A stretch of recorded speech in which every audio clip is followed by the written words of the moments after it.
Алаштың рухани ордасы, келбеті көркем, келешегі кемел, сүйікті қаламыз Қызылорда күн сайын жаңарып жасарып келеді. Осы орайда бас шаһарымыздың ең танымал әрі көрікті жерлері қайсы? Қызылорда несімен ұнайды деген сауалымызды қала тұрғындарына қойған болатымыз. Кезек ашық микрофон айдарында.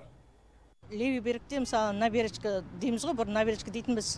Қазір жақсы демалатын жастар болсын, үлкен болсын, серуендеуге жақсы орындықта салып қойған, жақсы адамға жақсы жағдай жасап қойған демалуға.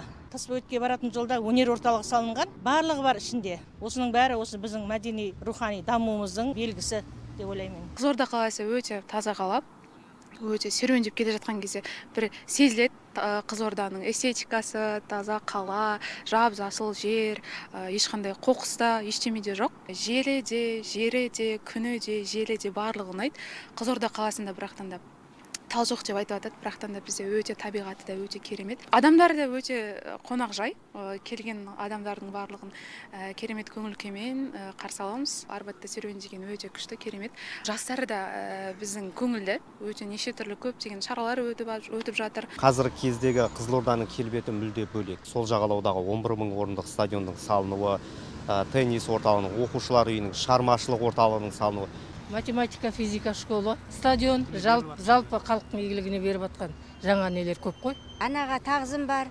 Жақсы жерлер өте көп болып жатыр, қаламыз көркейіп гүлденіп жатыр. Жаңа әуежай ашылды. Мұнан соң автовокзал ашылды. Анаға тағзым орталығы ашылды. Бұл да үлкен мәні бар, тәрбиелік мәні бар, патриоттық мәні бар, үлкен нысан болып есептеледі. Және де соңғы осы біздің қаламыз қазір дүр сілкіндірген, тіпті республиканы десек те болады. Бұл үлкен стадионның ашылуы. Биыл қаламыздың 100 жылдығы, соған орай көптеген күшті ғимараттар ашылып жатыр. Соның бірі стадион, 11 мың адам сиятын.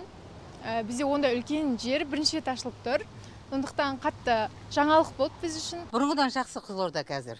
Жастарға үлкен күшті жаңа ғимараттар салып, қыдыратын жерлер бар. Мына қазір біздің горпарк, мынау недегі Назарбаев саяжайы сол істелініп жатыр, ашылып жатыр.